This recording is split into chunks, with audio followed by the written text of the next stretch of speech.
Do you see any issue with the industrial sites sitting right there to the north side of that and with your things? Is this something you've done before? Because there's...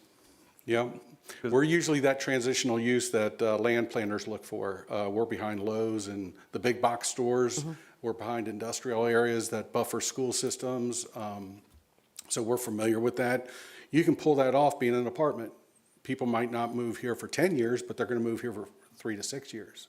And, you know, the fact that it's a brand new townhome, single floor is pretty appealing. So there's no problem from our point of view being up against industrial or commercial space. That was probably, obviously, I don't speak for the planning commission, but having been there, transitional zoning was a big thing for them, plus the buffer zone in the areas. You have the industrial side and then you're wrapping around it. I just didn't want to make sure that, see what the thoughts were on that. Yep. You can see the landscaping buffer between those areas is pretty heavy, and, you know, because we're new, we have to do that. The old folks don't have to do as much. Not the old folks, but the older properties. So before we open this up for the public hearing, is there any more questions from the council? I just have one question. The entrances, it says here one will be on Upper Shelbyville and one off Hurricane, Correct. and then it will align with the new entrance, well, the one on Upper Shelbyville. Will it align with the entrance for the apartments that are going up now? Like, where will the entrances be in relation to each other? So that was part of the consideration on how we developed the property here, and we agreed to align them in a perfect foursquare and the Hurricane Road entrance up there with the new storage facility that just put in a brand new driveway. Okay. So there'll be nice, clean intersections, no offsets. And Mayor, I would add that this is a concept plan that you see on the screen. Redwood will submit detailed design construction drawings, and those will go through tech review once they are submitted and ready for review. The preliminary plan has been through a tech meeting already with fire, police, and public works. Anything else? Anybody else? Okay, so at this time, I will open it up for a public hearing. Is there anybody in the audience that may have a question while you're here? Morgan, do you have a question for the Mayor's Youth Council? So it seems pretty clear. Okay, all right. So at this time, I'm going to close the public hearing. So we're ready for action.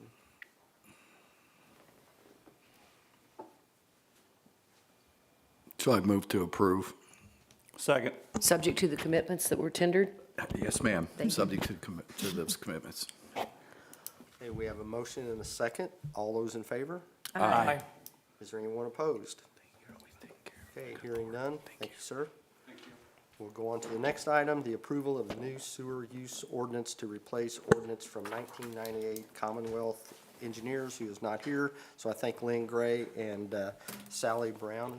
Did Sally leave? So- Oh, no, Sally's back there. Oh, Sally. Hi, Sally. You're hiding out. Yeah. If I may, Mayor, as you know, we've been working with Brady at Commonwealth Engineer, Brady Dreyer. He was here and presented at the introduction part of the meeting. Certainly, it is not intended as any disrespect. He would have certainly been here. But Brady is very good and he's very expensive. And during the interim period of time, we had not received any questions and or comments from any of the council members, anybody from the public. And as you also recall, we had circulated the draft of this ordinance to our customers that will be affected by it. And had not received any comments. So Sally and I rather made the administrative decision not to ask Brady to come down at this point in time. Certainly, if you had any questions for him, he would be available. But we thought we might save a little money if there were not going to be any questions. So it's ready for action tonight in a public hearing. But we also published it in the newspaper. And that did not elicit any kind of questions either. So again, this is important to have one of these so that the Department of Natural Resources, we get permits. And as part of our permitting requirements, we have requirements for our users in the industrial areas. And that's why we have to have an up-to-date sewer use ordinance. Also, it gives us the ability that in the unlikely event that we have someone who is violating its terms, we have the ability to then go to enforce the terms of this use ordinance. It's been vetted by all the departments that need to at the state level, and if we pass this, we will be in compliance with our requirements. So with that, I will be quiet. Okay, and with that, I will open this up for a public hearing. Is there anybody in the audience that, any questions? Hearing none, we will close the public hearing. Is there any more questions for Ms. Gray? And if not, then we're ready for action. Just comment, Mayor. I like the fact that the city has the ability to go in and do our testing unannounced, so to speak. So Sally and her team can go in and go to these specific facilities that we have in town that may have these chemicals in it, so to speak. So I like the fact that we can go in unannounced and do our independent testing unannounced. That's it. Okay, we're ready for action.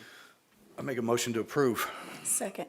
We have a motion and a second. All those in favor? Aye. Any opposed?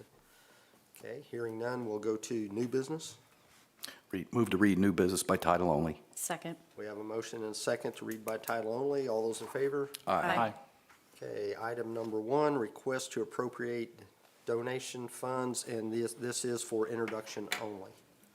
Chief Cochran. Yep, thank you, Mayor, thank you, council. We have been blessed with several different donations through community partners here in the city. We are looking to move that donation from the public, that $4,150. We're looking for that to be appropriated so that we can purchase some AEDs and continue that AED per car project. Any questions for Kirby with the introduction? Thank you, Chief. That's Yep, quick.